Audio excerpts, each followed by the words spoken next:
What are advances in the music industry?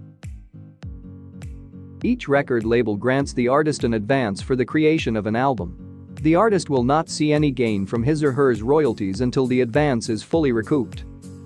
However, if the artist's album is not very successful and sells few copies, the record label assumes all the risks and cannot ask for the money back. Record labels use cross-collateralization to protect themselves. This practice involves the connection of the advances of two albums. Here is an example.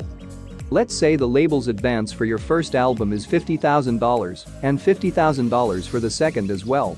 Your first album earns royalties of $5,000 and the second earns royalties of $60,000. As you can see, without the cross-collateralization, your first album has $35,000 unrecouped, but the second album has recouped all the advance and you also have $10,000 of profit.